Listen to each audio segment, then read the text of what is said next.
Assalamualaikum warahmatullahi wabarakatuh. My name is Kenaidia Restinela Sanaky from class F, English Education Department in Muhammadiyah University, Sorong. So today I want to tell or explain a little bit about my summary and introduction of linguistics. The first thing is definition of linguistics. Sociolinguistics is the descriptive study of the effect of any aspect of society, including cultural norms, expectation, and context, on the way language is used and society effect on language.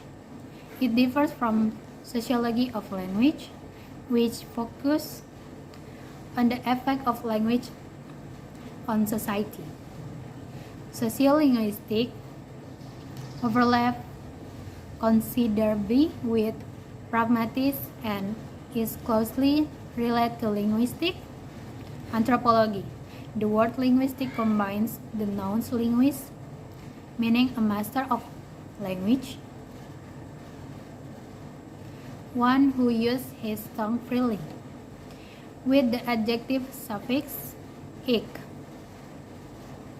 It describes something that's related to language, such as linguistic theory about why some people drop the G sound in saying words ending in ing. Or if you want to brag about how good your vocabulary is, then rave about your linguistic skill. So the next is about difference between linguistic and language. Language and linguistic are two different words, but there is a relationship between them.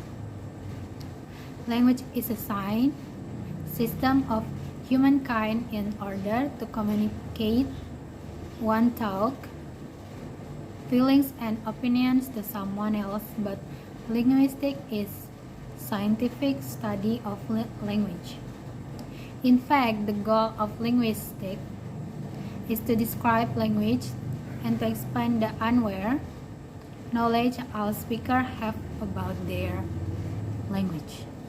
Therefore, linguistics is a subject of study that is built on language. Noam Chomsky, 1957, argues that language is a set, finite or infinite, or sentence, each finite in length and construct out of a finite set of elements. Page 13. According to Aronoff 2007, it is impossible to separate language from literature or politics or most of our everyday human interaction. Linguistics has a two-fold aim: to uncover general principles underlying human language and to provide reliable descriptions of individual language. Jason, 1992. Also, linguistics study individual human language and linguistic behavior in order to discover the fundamental properties of this general human language. Next is about the factor social effect on language in use. First thing is social distance. Social distance is a social separation that considered to exist and occurs between individuals and between groups. The use of social distance in sociolinguistics is for determine social relation within an individual or between groups. Second is social status. Social status is a person, place, or position in a social group. within respect to other group within a large group. In the sense of the daily social environment, its prestige, and the existence of right and obligation. The next is age. Age can classify people into several groups, including group of children, teenagers, and adults. This age group is driving factor of the emergence of social dialects with their own colors. The point is that the group of teenagers has a variety of their language that differ from the language that used by children and adults. Next is gender. Gender and language study focus on how gender influence language use. Gender is a factor that influences language variation. Although until now language study have generally allowed gender difference in language use. And last but not least is social class. Social class is a strata or layer of a group of people who are the same in series of social status units. Social class will distinguish accent and dialects from one to another. Move to language community. First is diglossia. Diglossia is a situation in which two distinct varieties of a language are spoken within the same speech community. When people are bidialectal, they can use two dialects of the same language based on their surrounding or different contexts where they use one or the other language variety. Next is polyglossia. Polyglossia is a noun that refers to the coexistence of multiple language or distinct varieties of the same language in one society or area. Polyglossia is a useful term or describing situation where more than two distinct language varieties are used from clearly distinct purpose. And the last thing is code switching. Code switching is the practice of moving back and forth between two languages or between two dialects or registers of the same language at one time. Code switching occurs far more often in conversation than in writing. It's also called code mixing and style shifting. Next to language shifting and defense. Definition of language shift. Language shift is the process by which a speech community in a context situation conciting bilingual speakers gradually stop using one of its two languages in favor of the other. Next is definition of language defense. Language defense is an effort to maintain language so that it continues to be used in a language community. With this effort, it is hoped that a language will not experience extinction. Language defense can be done by multilingual speakers. Next is about factor of language shift and defense. Besides bilingualism, many factors are also responsible for language shift and defense. They are bilingualism, migration, economic and social factor, political factor, demographic factor, and also value and attitude of the language factor. Okay, next is about anthropolinguistic. Definition of anthropolinguistic is a relatively new science concerned with the development of human mentality and reasoning, as reflected in a language. It can be noticed that the way in which humans comprehended the reality varied in different periods in history. Anthropolinguistics is study of the relationship between language and culture. It usually refers to work on language that have no written records. Relations between language and culture. The relation between language and culture is deeply rooted. Language is used to maintain and convey culture and culture ties. Different ideas stem from differing language used within one culture, and the whole intertwining of this relationship start at one birth. The relation between them is debatable, and several questions pop up in the mind when you try to understand how the language and culture are linked. Next is difference between linguistic and language. Okay. Language and linguistic are two different words, but there is relation between them. Language is a sign system of humankind in order to communicate one's thought, feeling, and opinions to someone else, but linguistic is scientific study of language.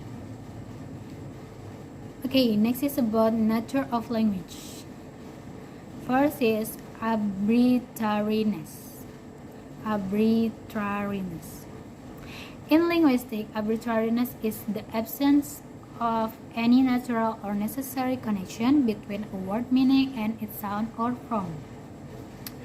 An antithesis to sound symbolism, which does exhibit an apparent connection between sound and sense. Arbitrariness is one of the characteristics shared between all language. Language is arbitrary. Therefore, our language can be assumed to be arbitrary, at least in this linguistic definition of the word, despite occasional iconic characteristics. Instead of universal rules and uniformity, then language relies on association of word meaning deriving from cultural conventions. To break this concept down further, linguistic Edward Feigen wrote in Language, its structure and use about the difference between non-arbitrary and arbitrary semiotic signs, such an observation of a mother and son burning rice.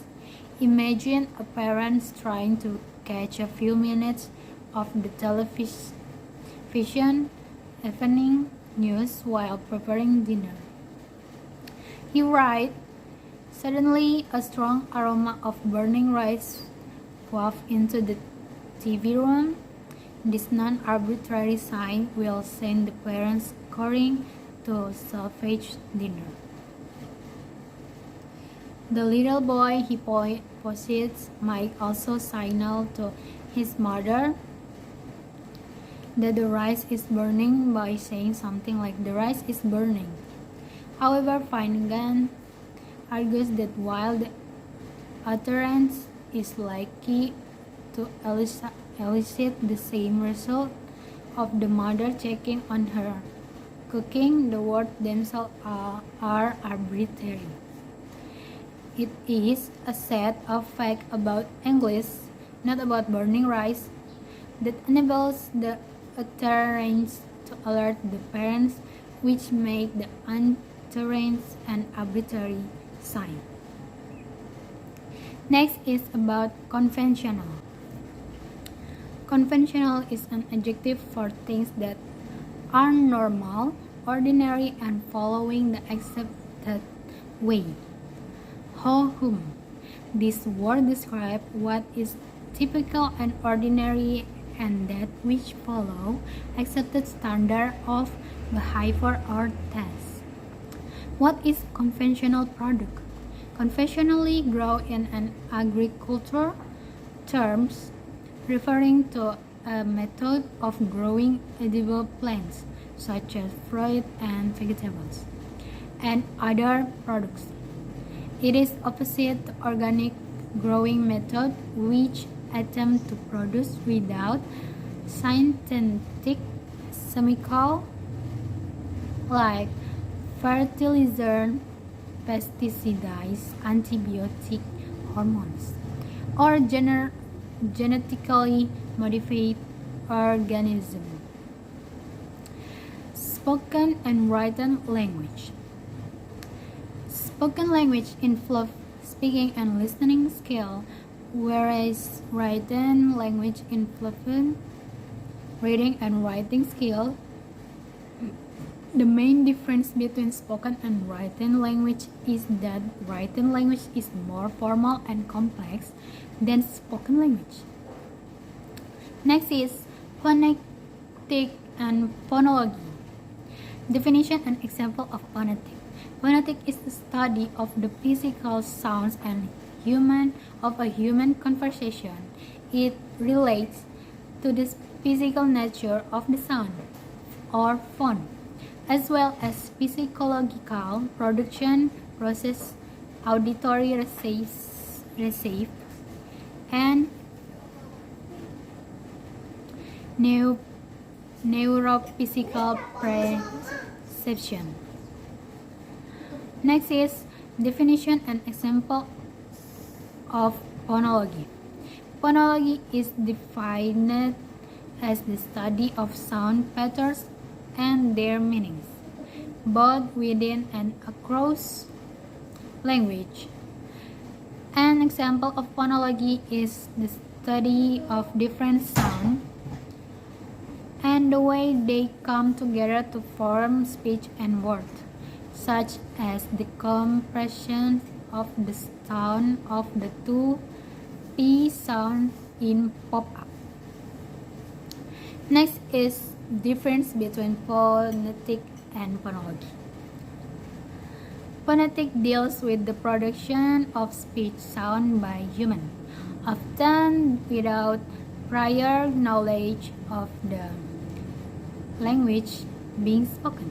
Phonology is about pattern of sound, especially different pattern of sound in different language, or within each language, different patterns of sounds in different position in words. Next is morphology. First thing is free morpheme. Free morpheme is a morpheme that can stand alone as a word. It is also called an unbound morpheme or a freestanding morpheme. A free morpheme is the opposite of a bound morpheme, a word element that cannot stand alone as a word. Next is bound morpheme. A bound morpheme is a word element that cannot stand alone as a word, including both prefix and suffix. Free morpheme by contrast can stand alone as a word and cannot be broken down further into other word elements. Next is inflectional morpheme.